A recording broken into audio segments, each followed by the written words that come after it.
I think Enough Ministries is great because I think God allows us all to go through things, and we can tell our story about where we were and where God has brought us, and all of us have a different story, and I think that those stories can help people who may be going through a similar situation. I'm excited that it's gotten so many views and it's reached so many people on so many levels, and I just can't wait to see what God has in the future for this ministry. I think from a personal note, not thinking about Enough in general, but as far as my testimony was concerned, prior to, I would walk in church and I had all of this guilt of all of these secrets that no one knew. And then, after the video, it seemed like everyone knew. So I was more comfortable with, establishing friendships and whatnot with people in the church because I didn't have that guilt of those secrets. So, and then, some of the people that, back in the day when I was doing all the crazy stuff, that I ran with, after they seen the video, they knew I changed. So it wasn't like I was trying to, witness to them or push stuff onto them. It was a lot easier to talk to them or have discussions because they knew where I stood. 8 months since the video, I had a guy send me an email from work, said, "Man, I just saw your video. Wow, I never knew." It took me a while to come to you and, tell you I was ready. One of the things I was thinking about today, was, I've been struggling with, a lot of times I pray, God, will you open doors for me? And, just him being God, and I was expecting him to do those things because he's almighty and he's powerful and he can. I think it all comes back to obedience, and you got to walk through the first door in order to, come to new ones and different ones be open. Just being obedient with that and sharing that, it opened the door to becoming a deacon, Yeah, I mean, comments and stuff when it was posted on Facebook from from people I haven't heard from in a while, and then Brandy had gotten a new boss at work, and her husband travels. He was out of town, and he sent Brandy's boss this video, said, "You've got to watch this. This is awesome." And this was not too long ago, and she's like, "Well, that's Brandy's husband." He's like, "Man, this is amazing," and he had no idea. I still haven't met the guy, but he had no idea who I was. But I thought it was cool that he knew nothing about this ministry because they just moved here from Jackson, but somehow he saw it and told her about it, and I thought that was really cool. And but yeah, I mean, just the comments and stuff, it's awesome because in the flesh you're like, man, this is awesome, but at the same time you're like, this is all God. This is, God's making sure the people that need to see this are seeing it, and it's pretty cool. It's just really cool. That's right, man. That's a big thing. It's amazing to see that the dark times that we walk through are now today helping people. Yeah. So I just had a conversation. I just reconnected with a friend of mine that I traveled with when I wrestled, and I'm in the process of sharing Christ with him. But I saw him for the first time a few weeks ago, and it's the first time we saw each other in 4 years. And I mean, he didn't say anything, but just the way he would look. And we were sitting in the locker room at a wrestling show, and every once in a while you catch him looking, he could tell the difference. And that's amazing to me because, that's the kind of people, I've said this before, one of my biggest regrets, I don't regret anything because I'm using it now, but one of my biggest regrets when I was traveling, I was going everywhere, is why wasn't I living for Christ then? Because how I could have affected those people's lives. I had such a huge following then. I could have planted those seeds, and I was explaining to my buddy the other day. I was like, man, you could have such a huge impact because he's still got that following.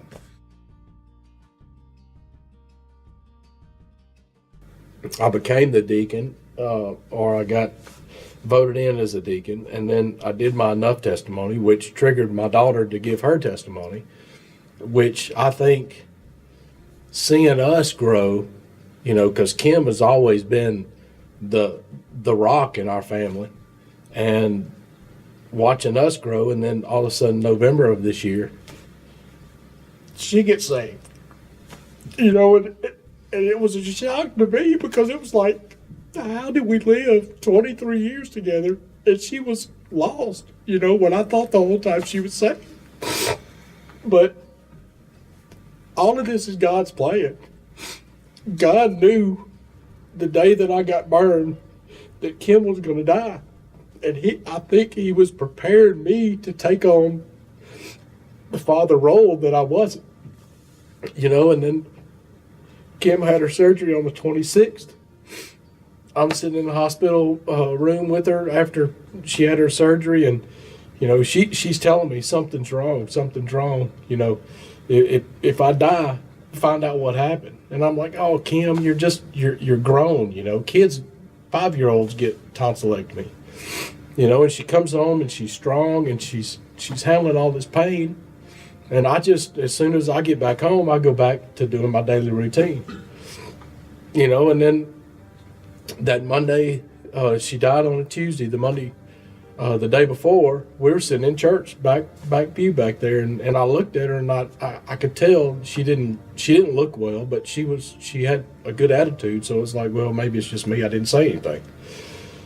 And that night after we got home, she was, you know, we went to bed early. She was fine. We laughed. We talked about a lot of things. I mean, it was weird how it happened, but we went through the medicine and got all the medicine organized and consolidated bottles and didn't know why we were doing it. Didn't have a clue. You know, we talked about bills. We talked about, you know, the kids' school, just crazy stuff we never have discussions about.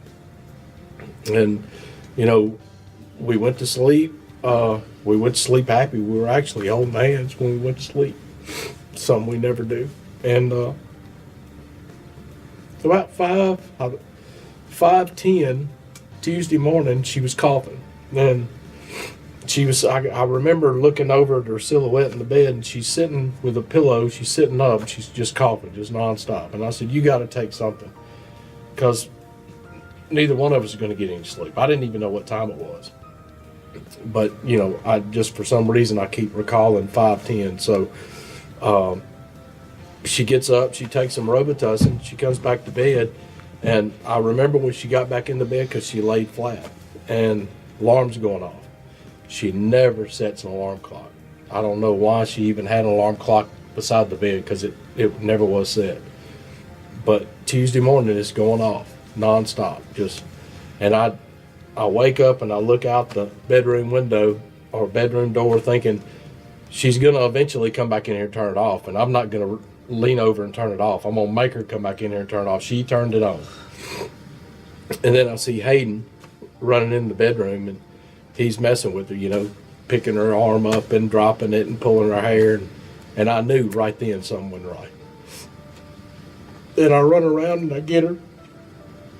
So I go back on my side of the bed and I get my phone. I can't get it turned on, and I'm just in a state of shock, and I'm running around screaming for the kids to come in there, and Hayden bolts back to his bedroom, and Hallie comes in there, and she jumps on the bed and starts doing CPR on the mom. Then I finally get enough wits about me to call 911, and the dispatchers talking Hallie through the CPR, and I'm still running around crazy. And Hayden comes back in there and he says, Dad, it's going to be okay. We're going to be fine. You know, and then the ambulance gets there, and they come in, and those ladies they just break down, because that 17-year-old daughter's on top of her mama trying to save her life. But, you know, there's a reason for everything, and I wouldn't be where I am today. I honestly don't think I would be if it wasn't for her and her, the things that I've been through. But I do miss her. We don't sit around the house and cry about it all the time. I mean, the church became the church the day she died. I mean, actually, there was some of y'all that got there before I got there. Before I realized I was where I was at and what was going on. I mean, my whole church family was there. So, they didn't only bring meals over, they came over, cleaned the house, washed clothes, constantly checking up on us. But, my family's closer now than we've ever been. And yeah, we do miss her, but we don't just sit there and mourn over it, because we know where she is. And, we want to see her again. So, it kind of gives us a little ambition to walk the straight and narrow, do the things we're supposed to.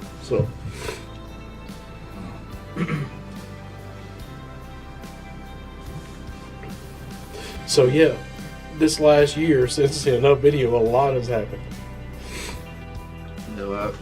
After walking through that, I heard people always say, I don't know what I would have done in that situation. I probably would have not have made it through the way that you made it through. But, if you belong to Jesus and you're a child of His, He's going to get you through that. I can remember, for myself, I don't know, for you or not, but it was like a supernatural feeling. There was times where it was obvious that his presence was just overwhelming, and like he was literally carrying me. And I couldn't wait to watch Josh's video, and it was emotional, but I hadn't been there. That's right. But after, Kim's death, I'm glad I watched that video, because, my grandmother died earlier this year, and, that was upsetting, but you'll never know or feel the pain that you feel until your wife dies or your kid dies. And, that's what the Enough Video is for. It kind of, if you haven't been through it, at least it prepares you for those times when you go through it. Because, like Brother Scott says all the time, it's not if you go through it, it's when you go through it. You're going to go through the valleys. When you fall, you got so many people in church, they're like, oh, I want nothing to do with that guy. But you got people here, and I'm not saying they're not everywhere, but I mean, you got people like these guys. If I went and did something bad, I would go to either one of them and say, look, I screwed up. And they would not shun me one bit. And this church is full of guys like that, where they would not shun me. They would love on me and say, it's okay. We got this. That's awesome. I love that feeling. Yep. I love the feeling. I've never felt it in my life. I mean, I've been surrounded by a lot of people and felt completely alone being surrounded by people. But I'm finally at a point in my life to where God's placed me and my family here in Wyatt, Mississippi, in the middle of nowhere, where I have people around me and I no longer feel alone. Of course, I felt alone because I was saved, but I was living out of the will of God. So, I mean, of course I felt alone, but even being surrounded by people, hundreds of people at a time, I'm like, I'm miserable. I'm completely alone in this world. But now I'm surrounded by people where I don't know. Now, I know these two guys have went through the dark valley of tragedy and loss, but you did too. Mm-hmm. Yeah, Brandy and I lost a baby. Actually, we'd lost my dad, and then 10 months later, Christmas week of 2010, we lost a baby. And it was either the day before, or it was the day before what would have been my father's birthday. And we were still, or I was, and Brandy loved my dad too, but I mean, he was my dad. He you know, and I was still dealing with going through that, and I was still mourning over it, and then, you know, she lost a baby and stuff, and that's rough. I'd said in my first video that I remember sitting at the cemetery just, God, how much do you want me to take, and why would you do this? Of course, I wasn't living for God. I had no idea. And it's rough losing a child. It really is. And even though, you know, Brandy carried her for full term for 9 months. You know, I think she had more of a bond because she carried her. But so then I went through a point where I wasn't mourning at all. I was trying to be strong for her, and I think that escalated into a lot of I was looking for something to take all that away from me, and escalated into the drug use and stuff like that. I mean, I ain't blaming anything. I mean, I made the choice to start getting high and living like I was. But I even went through a point in my life where I told Brandon, I was like, I don't want you. I want, my dad died alone. He had nobody. You know what? I wasn't there for him. We lost a kid. I have no idea what's going on in my life. I want to die alone too. Just get away from me. I didn't want to be around anybody. Just get away from me. I'm going to sit here. I'm going to die alone. And it's a bad place to be. Yeah. Isolation's terrible. It's dangerous. I can remember sitting in an empty room in a trailer we had with a meth pipe, and sitting in a corner just kill me. You know, screaming at God to kill me, to take me out. And he did. He killed that guy. You know, he killed that guy. Wow, yeah, that's good. But I ain't that dude no more. No, I'm gonna tell you, first time I ever laid eyes on you, and looking at you now, it's two totally different people. Yeah. Two totally different people. Glory be to God, because I didn't do it. Yeah, I just had to surrender. He did all the work. yeah. But for a long time, I wouldn't. I was wrestling with him. I wouldn't. Well, I was Jacob running. wrestled with him, too. I was either wrestling with him or running from him, or both. But he finally got me, and I surrendered. I had nowhere to go. I was at the bottom. Well, at some point, everybody's got to hit bottom. There's only You one know. way to look us up.